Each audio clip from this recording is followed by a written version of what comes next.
Hey babe, ready to join the revolution? Welcome to Boss Less Babe More, a woman-first business movement where soulful strategy means brand clarity. I'm Grace, alignment coach and Akashic record reader. And I'm Reka, designer and brand strategist. Together, we build businesses that are aligned, supported, and actually sustainable. Fuck the rules. Let's change the world for every woman who comes after you.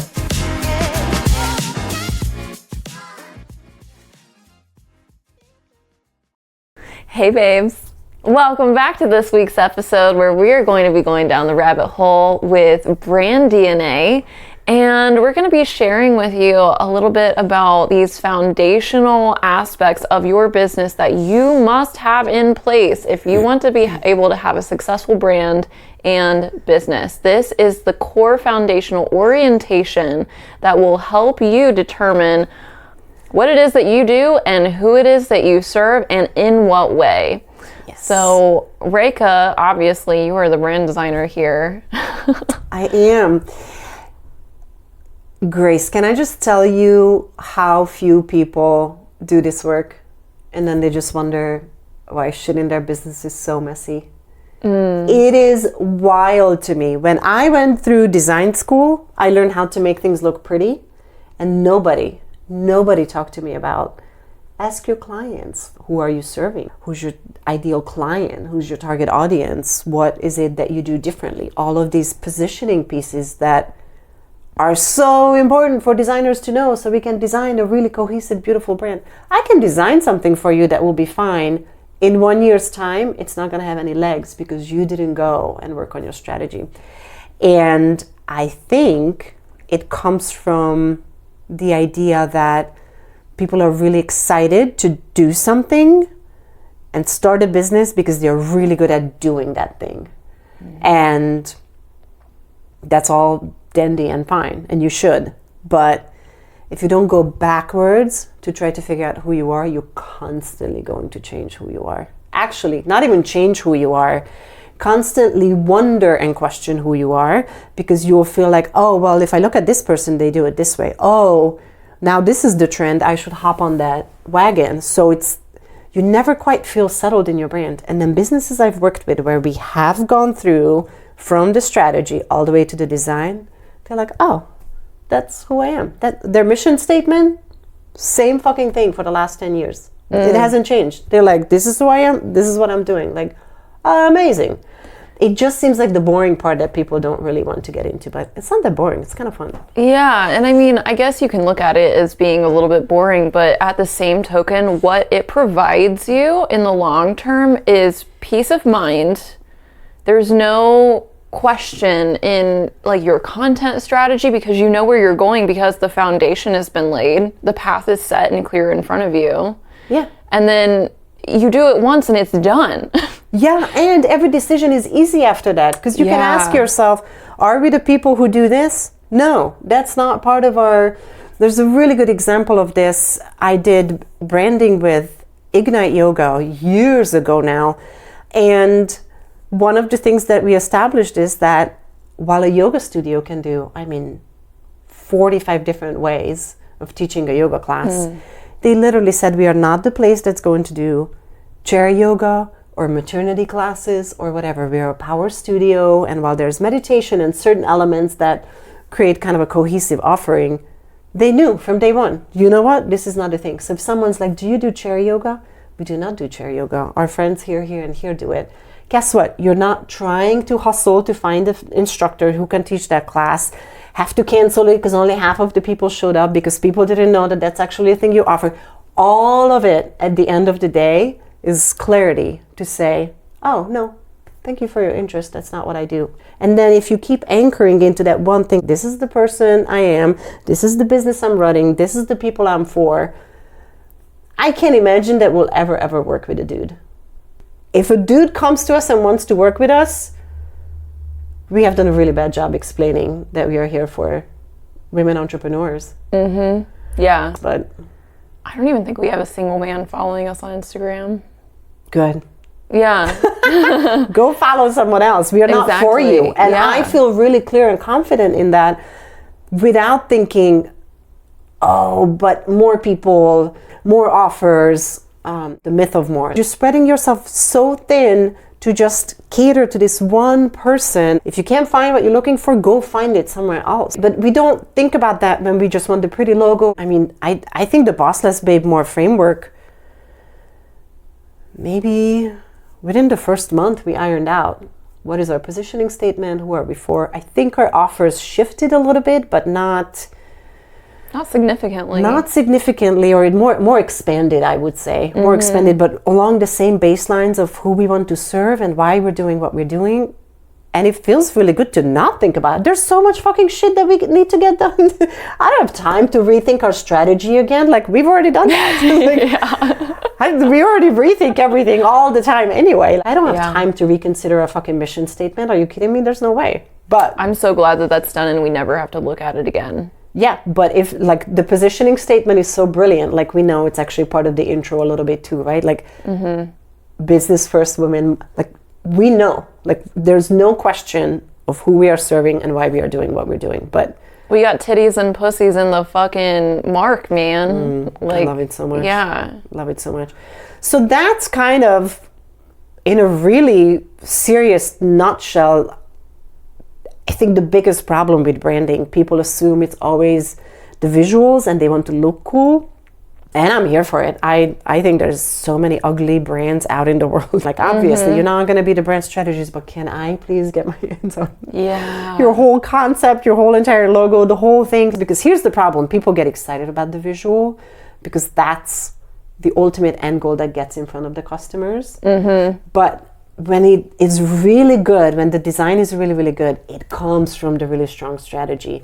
What nobody sees, that part, creates the really beautiful visuals. So I know that the visual is really exciting to work on, and it's really exciting to be in the space of what will my logo look like? Yeah, so I mean, we've talked about why it's so important to have that foundation, but what happens really if that foundation has not been laid?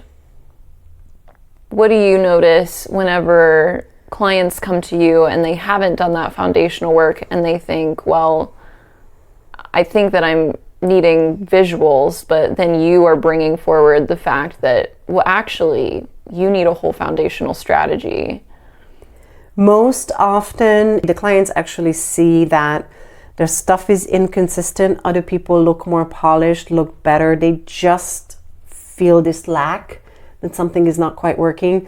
They don't know it's strategy. They just immediately assume it's visual because they've done the visuals all this time, or a friend of a friend, or they tried to design it on Canva. Honestly, business-wise, sometimes it's this, do we expand our offering, or is what we have good, or the marketing efforts are not really paying off. So they start to think that redesigning what they look like is what's going to help them. They just don't know that brand strategy exists as the foundation underneath all of that. So I would say it's the inconsistency or ping-ponging back and forth between different offers, or just creating more stuff without anything really sticking. When they start to feel like, okay, something is off and I don't quite know what it is. Oh, we haven't branded in a really long time, or this logo is from my friend of a friend of a friend's, or I just quickly threw this together. Once those things come to the surface, I can pretty quickly look through everything and realize you do not know who you're serving. You don't exactly know who your clientele is. Your tone of voice, let's say somebody stepped in to do social media. The person coming in probably have a certain idea what your brand is like and who you want to talk to, and maybe you even have a meeting. But then when they start using their words for your business and they didn't get the clear, hey, this is our tone and voice, this is exactly how we talk, this is how we punctuate.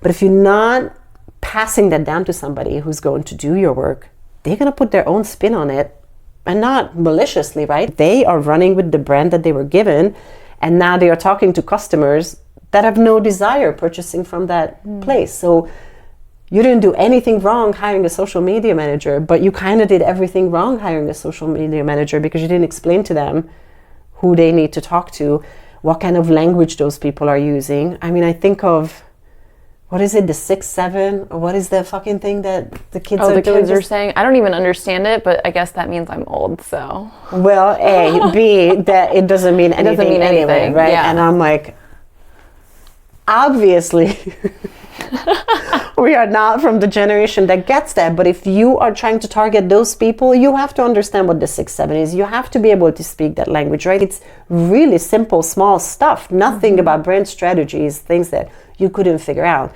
But you have to go through the whole entire process, because it will be inconsistent otherwise, or it will feel off, or the clients will not really find you or get you. All right, they came into your store and bought that one thing, but they're not going to be return customers. So it's kind of a sad part to the business ownership, where you're working so hard and what you're doing is so great. It's not an overnight, okay, tomorrow, these are my people and this is who I'm going to talk to. So let's talk to brand new business owners who maybe they're just starting, or maybe they haven't started yet, but they have a desire to get started in business. Tell them what you believe would be the best place to start with doing their brand DNA. How do they start building that foundation? What's important to focus on first? So I often come into the conversation to brand new people when they already have a name and just kind of a craft, some sort of idea, product or service that they are really good at. And that's kind of all of it. They may have not had enough clients to really know their ideal clients or really even the target audience. They definitely don't have a mission and a vision. And oftentimes the need, because God bless capitalism, the need to make money or just this desire to succeed is driving an insane amount of extra work that is not necessary, right? So it's let's throw everything out there to see what sticks. And sometimes that is kind of a good strategy, because you can quickly see what's not sticking, but that requires a lot of focus to make sure that you're tracking everything that you're throwing out there. So that is kind of maybe a way that you can go about it. But ultimately, let's say you don't quite have your target audience. That's probably actually one that takes the most time. Mm-hmm. It took me a really long time before I realized I design mostly for women. I designed for wellness, eco, health brands. It just over time I looked back and I thought, oh, those are the people that come to me over and over again. I wasn't quite advertising myself that way, but I had a skincare company, I had a yoga studio, I had all of these people eventually started to make sense. These are the things that I enjoy consuming. These are the brands that I can speak for. These are the things that I feel good testing out. And, these are the people I enjoy working with. But all that is to say, target audience may be kind of the hardest part, but having your absolute narrowed down why are you doing what you're doing, because this is going to get lonely, this is going to get hard, this is going to get sad, this is going to be all the things to run a business. You got to anchor back to that thing, right? Your mantra of what is your why? Yeah. Why the fuck am I choosing this for myself? And the first answer cannot be to make money. And I have this little worksheet that you can do that is multiple times asking this idea, because of course you got to make money. This is the capitalistic society we live in right now, where that's the baseline. We all have to do that. But why? Because it's going to get hard. It's going to get lonely, and you need that piece of paper. And I have mine on a giant sticky in front of my face at the desk, because running this business for 15 plus years, I feel like, why the fuck am I doing this? This is so hard. Or nobody watched the thing, or this thing I did nobody liked or clicked on, or what have you, or this offer is blah, blah, blah, right? But having your why, really anchor into that. Having your vision and mission, which does not mean that it cannot change. It shouldn't really change all the time. Let me go back. Your why, vision, mission, core values. I heard somebody say operating logic, your core operating logic absolutely resonates with me. What are those things that you're hanging your hat on? This is who I am.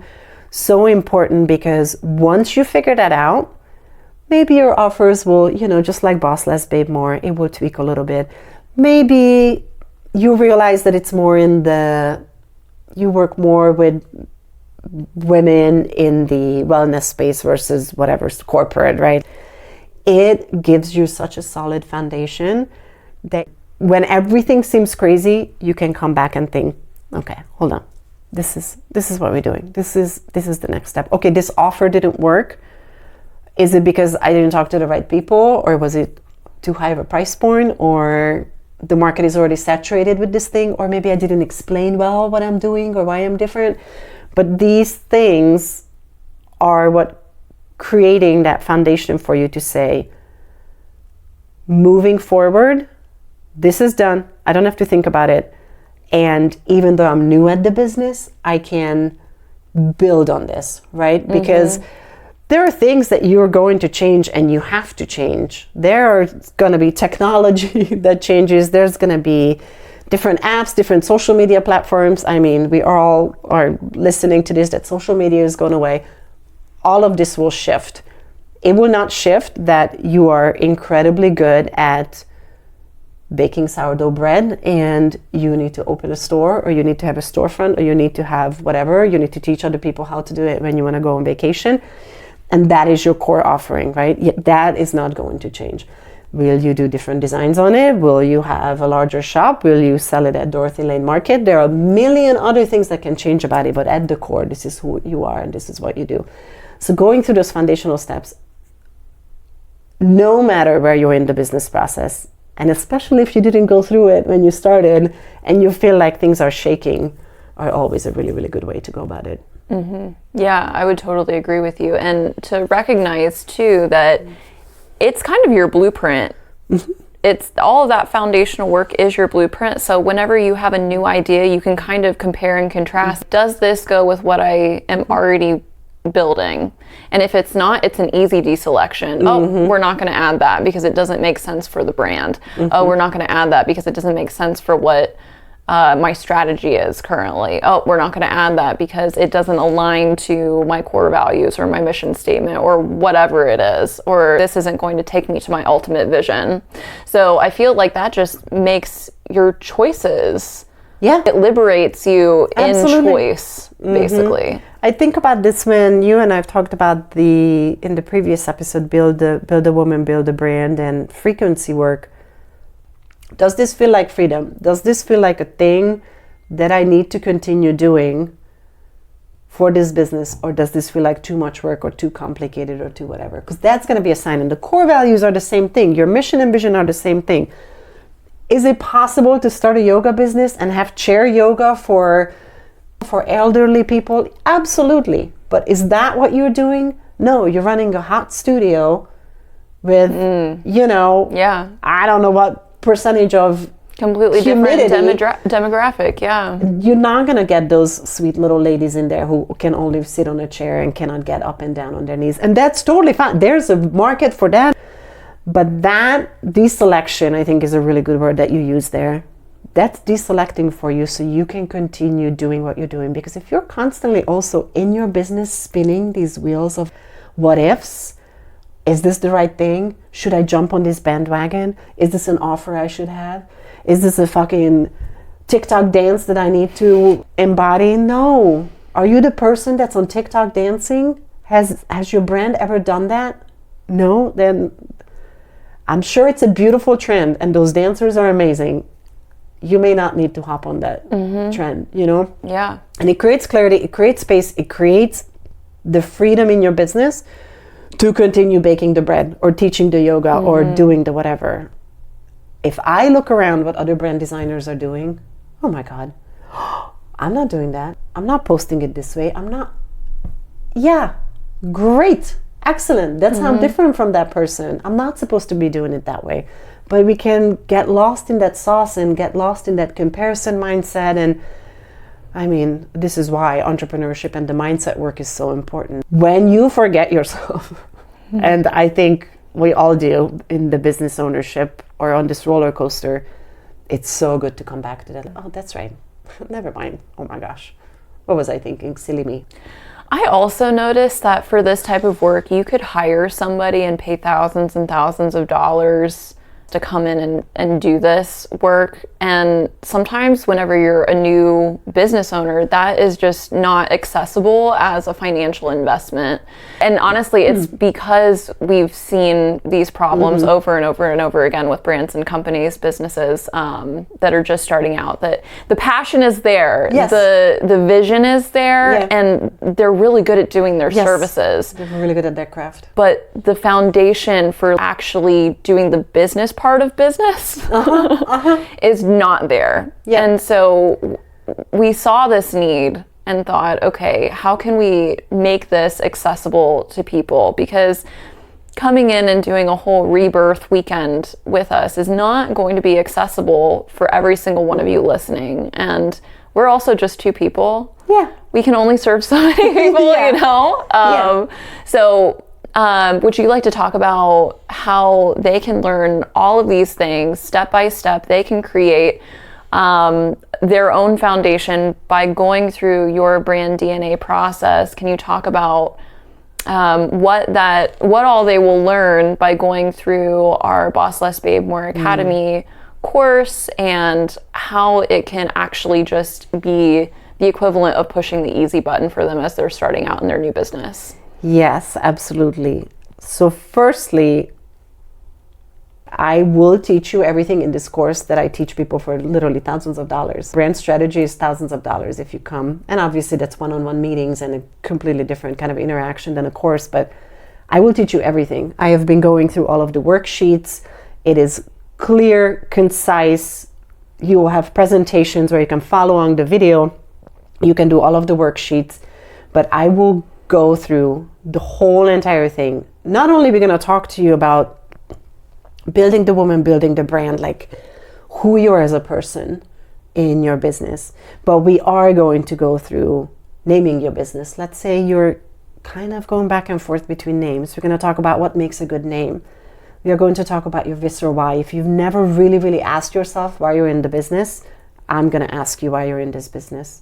We're going to talk about your vision. We're going to break it down. How do you figure out what a vision is? What is the difference between vision and mission? A lot of people are like, my vision or mission statement. Two completely different things, right? One is more future focused. One is more actionable and succinct. We're going to talk about your core values. People think, let's have 10 core values. Don't fucking have 10 core values. What? There's no way to serve all of your clients with all of those. 3, max 5. If people have more than 5, I can't take them seriously. You're spreading yourself too thin. We are going to talk about your unique value proposition, your unique selling proposition. What are the benefits to the business? What problems are you solving for your customers? What makes you different? You and I offering the same coaching services, let's say, there's absolutely no way that in any scenario you and I would walk through a coaching client the same exact way. Tell that to somebody, because if I come to you and I love working with you, you should not love working with me. Like, that should be the point, that you found your person, you found your client, you found your repeatable sale.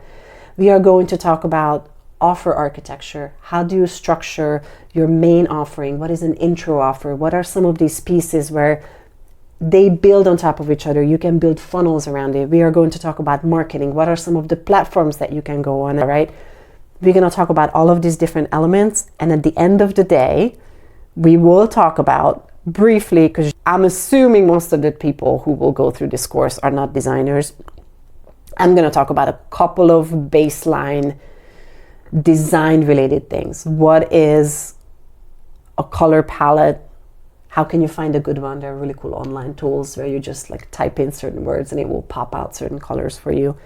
We're going to talk about, if you go to a designer, what are some of the logo files you should get from them? We're going to talk about hierarchy. If you look at a page and everything is just a giant spread of text, your eye cannot go anywhere. I'm not going to teach you how to design, but I'm going to teach you to look at something and say, oh, this looks prettier. Oh, this font, it looks like it's for a 13-year-old's birthday invitation versus your offer for X, Y, and Z. So basically, I'm going to take you from 0 to 100. I'm going to teach you everything that I know and infuse it with all the books and all the workshops and all the classes that I have done. But I want people to take this course and realize none of this is impossible to do on your own. You just have to put the time and energy into it and go through the worksheets, listen to the prompts and different work that we assign for you. If you don't rush through this, you can have your own basically brand rebirth at a fraction of the cost from us. Pennies. Yeah. For pennies, you Yeah. can have your entire foundation laid. I'm really fucking pumped and proud. I've always wanted to offer brand strategy as an online course. I've thought about it. One time I actually started recording some stuff years ago. You know, COVID, we had so much time and energy. And it's just not compiled like this anywhere. All the things that I know are from years of knowledge, working at an agency, working for nonprofit, working as a freelancer, reading all the books, going all to the workshops. This is fucking brilliant. We have pulled so much amazing stuff together. So I'm really proud of it. Yeah, me too. I'm very excited. Very excited. It's still in the works of being put together. Launch date is coming. It's on its way. So if you are interested in taking this course, go ahead and hit the description from this podcast episode. There is going to be a little subscription to our newsletter where you are going to receive all of the deets on whenever our course is dropping. Also, for the first 10 people who say, yes, I want in, you will be getting a nice little discount on the course. So we really want to make sure that if you want to do this foundational work, that it will be accessible and available to you. And we think that entrepreneurship is actually where the world is headed. It is. And so we encourage you that if you have an idea, if you have a dream, if you have a passion that gives your life meaning and purpose and you want to monetize it, this will be the course for you. It not only is going to be containing all of that brand anatomy and organization, boss less, babe more philosophy, but also personal development work and nervous system regulation. It really is an all-inclusive, very well-rounded course just to throw you off the proverbial cliff into entrepreneurship and make it feel like you actually have wings to go fly instead of falling off the cliff. This is all of the stuff that you will want to know. And if we forget something, I bet we'll add it back in later. Like, oh shit, you know what? This would be a really good piece for them. I don't want to gatekeep anything from anybody. This is combining all sorts of knowledge. Some is in textbooks and some is in workbooks and some is in workshops. But the rest of it is from tried and true, us running our businesses and how it works and how it sometimes doesn't. So take it from us. Yeah. And we would also love to say in our community as well, there's going to be access to us so that you can run your questions by us. So it's not like, you know, you're paying for something and then you're just completely on your own. You do receive support. And then there's quizzes, there's all sorts of stuff to keep it interactive and fun. There's video, there's text, there's however you're learning. We are trying to hit all the points too. So it's not just, oh my God, will these two just shut up already, you know? Which you will not think anyway. Because our content is gold. Yes. Well, so go ahead, sign up for our newsletter so that you can be one of the first 10 subscribers to get that discount. And until then, don't forget to boss less, babe more.